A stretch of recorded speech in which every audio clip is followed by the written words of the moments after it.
السلام علیکم ورحمۃ اللہ وبرکاتہ۔ جن حضرات نے چینل کو سبسکرائب نہیں کیا تو سبسکرائب کر کے بیل بھی لازمی دبایا کریں تاکہ فوراً پتہ چل سکے کون سا وظیفہ آ چکا ہے اور پھر بعد میں آپ لوگ آرام سے دیکھ سکیں۔ جزاک اللہ خیر۔ بسم اللہ الرحمن الرحیم۔ السلام علیکم ورحمۃ اللہ وبرکاتہ۔ محترم خواتین و حضرات، کوئی بھی مرض لا علاج نہیں ہوتا۔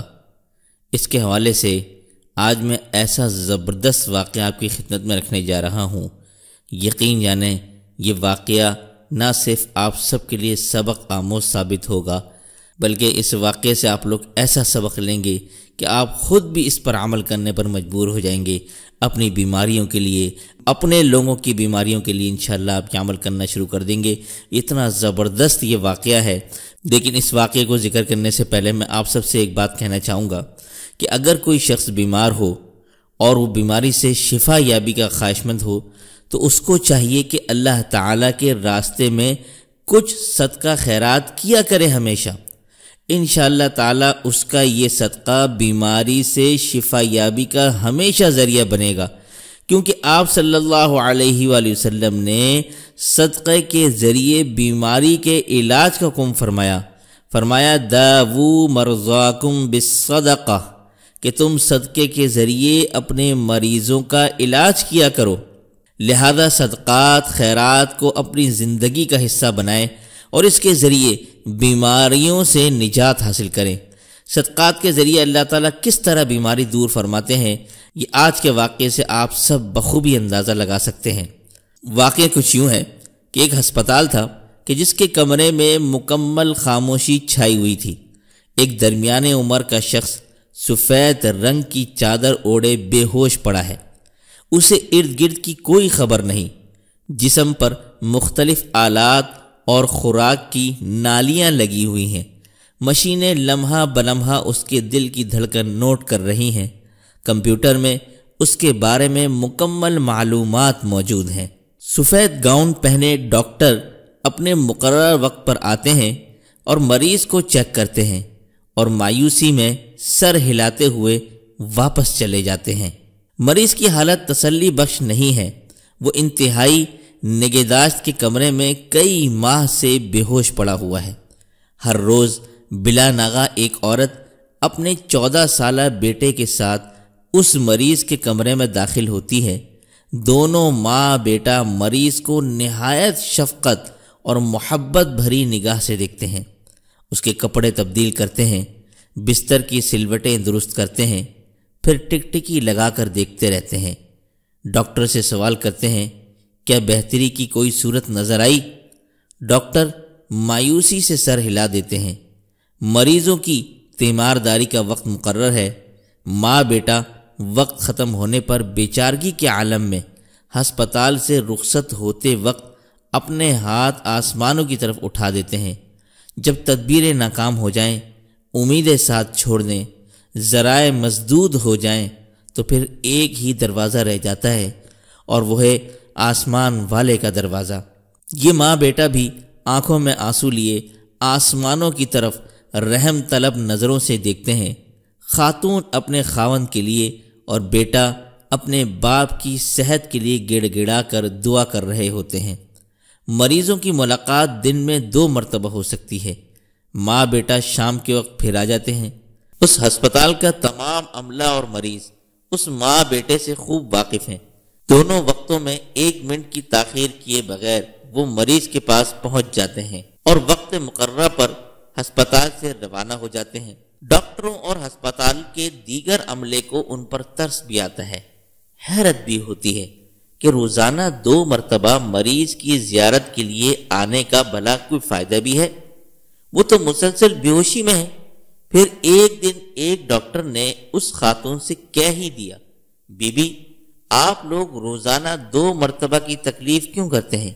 مریض کی حالت میں کوئی فرق واقع نہیں ہو رہا۔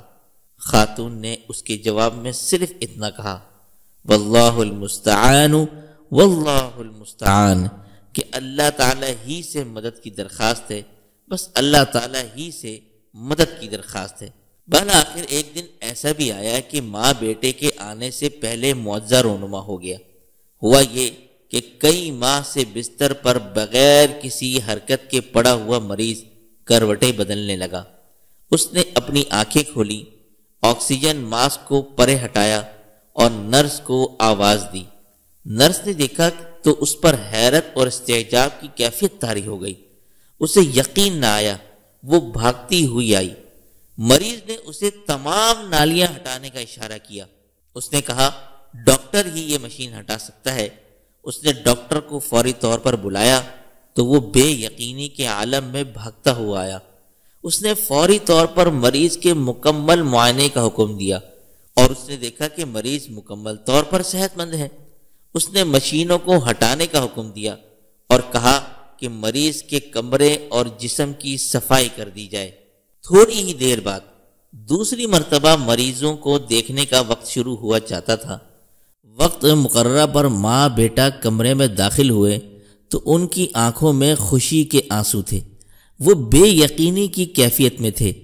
اللہ تعالیٰ کی حمد و ثنا اور اس کی تعریف اور شکر کے کلمات ان کی زبانوں پر تھے۔ اس خاتون کی خوشی کے کیا کہنے کہ جس کا خاوند موت کے منہ سے واپس آ گیا ہو، اور اس بچے کو کتنی خوشی ہو رہی ہوگی جو یتیم ہوتے ہوئے بچ گیا۔ ڈاکٹر نے یہ منظر دیکھا تو خاتون سے کہنے لگا کیا تمہیں امید تھی کہ ایک دن تمہارا خاوند مکمل تندرست ہو جائے گا؟ اس عورت کا جواب ملاحظہ کیجئے، ہاں کیوں نہیں، مجھے اس بات کا مکمل یقین تھا کہ ایک دن میں اپنے خاوند کو دیکھنے آؤں گی تو وہ بالکل صحیح حالت میں بیٹھا میرا انتظار کر رہا ہوگا۔ ڈاکٹر نے اگلا سوال داغ دیا، آپ کے خاوند کو تو شفا ہو گئی ہے، لیکن میں سچ کہتا ہوں کہ اس میں ہسپتال یا ڈاکٹروں کا کوئی کمال نہیں۔ میڈیکل میں کچھ حدود ہیں، ہم مریض کا علاج کرتے ہیں اور اپنے علم کی حد تک تمام صلاحیتیں بروئے کار لاتے ہیں۔ محترم خاتون، آپ روزانہ 2 مرتبہ ہسپتال آتی رہی ہیں، میں آپ کو قسم دے کر پوچھتا ہوں کہ آپ کے معمولات کیا تھے؟ آپ اس دوران کیا کرتی رہیں؟ اس خاتون نے جواب دیا، ڈاکٹر صاحب، آپ نے چونکہ مجھے اللہ کی قسم دے کر پوچھا ہے تو میں آپ کو سچ سچ بتا دیتی ہوں۔ میں پہلی مرتبہ جب آتی تو اس بات کا اطمینان حاصل کرتی کہ میرا خاوند اپنی حالت پر ہے، اس کی صحت مزید خراب نہیں ہوئی۔ میں اس کے لیے دعائیں کرتی واپس جاتی اور پھر میں اور میرا بیٹا فقراء اور مساکین کے محلے میں چلے جاتے۔ ہم محتاجوں میں صدقہ اور خیرات تقسیم کرتے اور ان سے دعائیں کرواتے۔ آج اللہ تعالیٰ نے میرے صبر، صدقے اور غریبوں کی دعاؤں کا مجھے صلہ عطا کر دیا ہے۔ میرا خاوند مجھے واپس مل گیا ہے۔ تو کیوں نہ بیماریوں سے شفا یابی کے لیے علاج کے ساتھ ساتھ ہم صدقہ اور خیرات کا بھی اہتمام کریں اور بیماریوں سے بھی نجات حاصل کریں۔ تو محترم ناظرین، یہ ہے وہ واقعہ کہ جس میں بیماریوں سے اگر آپ شفا چاہتے ہیں تو صدقے کے ذریعے اپنے بیماروں کا آپ علاج کرا سکتے ہیں۔ اللہ تعالی ہمیں اس واقعے سے سبق حاصل کرنے اور اپنی بیماریوں کا صدقے کے ذریعے علاج کرنے کی توفیق نصیب فرمائے۔ یہ ویڈیو پسند آئی ہو تو اپنے دوست، احباب، رشتہ داروں تک اس ویڈیو کو صدقہ جاری کی نیت سے ضرور شیئر کیجیے گا۔ تو دیجیے اسی کے ساتھ مجھے اجازت۔ السلام علیکم ورحمۃ اللہ وبرکاتہ۔